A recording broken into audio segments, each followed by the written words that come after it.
Kukaza hii kama imelegea. Kama hakuta kiungo kimechoka kwa mbigwa za ulimwengu. Mtoto wa kike unaishi Dar es Salaam. Kodi ya nyumba inatoka huko dawa hii. Umenunua kapeti ya manyoya kupitia au wewe unajiona kwamba uke wako ni mpana kana kwamba labda unajamba au ni kwa kiasi ambacho kinakukwaza, haimaanishi kwamba umetumika sana. Na kwa kawaida inapaswa kufahamu ya kwamba uke una asili ya kutanuka, hususan unapotaka kupokea au kutoa kitu. Mfano, wakati wa tendo huwa unatanuka kupokea maungo ya mwanaume. Wakati wa kujifungua pia unatanuka ili kutoa mtoto apite. Kwa hiyo nitakwambia vitu ambavyo vinapelekea uke utanuke kana kwamba ushindwe kurejea kwenye hali ya kawaida. Kwa kawaida tunapaswa kufahamu ya kwamba ili uke utanuke na kurudi lazima kuwa kuna vitu vinavutika. Vitu hivi tunaziita elastic fibers. Ni kama inavyokuwa rubber band inafanya kazi, kwamba inatanuka alafu inapaswa kurudi. Sasa ubora wa hizi fiber unaathiriwa na vitu viwili: namna collagen zilivyotengenezwa hapo na namna ambavyo homoni ya estrogen ipo. Mfano, mwanamke mwenye mvurugiko wa homoni na homoni ya estrogen iko chini, inakuwa ni ngumu sana kwa hizi fiber kurudisha ubora wake, ile elasticity kawa sawa. Sababu ya pili huwa ni issue ya muscle tone.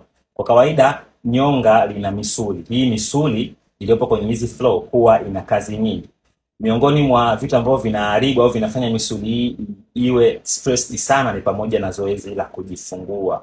Let's say unapojifungua ukapata tea, yani ukachanika, msamba au ukaongezwa njia au mtoto kazaa mkubwa sana. Kinachofanyika ni kwamba misuli ile huwa inatanuka kupita kiasi, kana kwamba inashindwa kurejesha au kurudisha uwezo wake wa kawaida. Kitu ambacho kitafanya sehemu hii, kama hautorekebishwa aidha kwa kushonwa vizuri au kwa kufanya mazoezi zile cardio exercise na kuzingatia diet au kuwa active namna ya kufanya mazoezi mengine, itafanya misuli hiyo ishindwe kukaa sawa. Sababu ya tatu huwa ni udhaifu au kupungua kwa kiwango cha damu kinachoenda eneo hilo. Hii inawahusu wale ambao wana maambukizi katika via vya uzazi. Haijalishi ni maambukizi gani, labda una jeraha au una namna yoyote ambayo inapunguza supply ya damu kwenye eneo hilo. Let's say labda ulitumia pia dawa fulani na kitu chochote. Hivi vyote kwa pamoja vinafanya ile sehemu, kwa sababu damu ndio ambayo inabeba vitu vya muhimu vinavyoruhusu zile sehemu zipate virutubisho zifanye kazi zake, na maanisha kurudi katika ubora. Kwa damu inapokuwa hafifu, maana yake ile sehemu inashindwa kurudi na kusinya. Kwa hiyo it's either una shida ya hormone au unapata changamoto wakati unajifungua na hukurekebishwa vizuri na mkunga.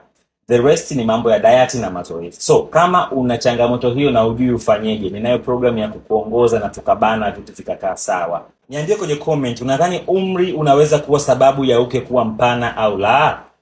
Share makala hii na rafiki. Kumbuka hii ni Swahili Medics, jitambue,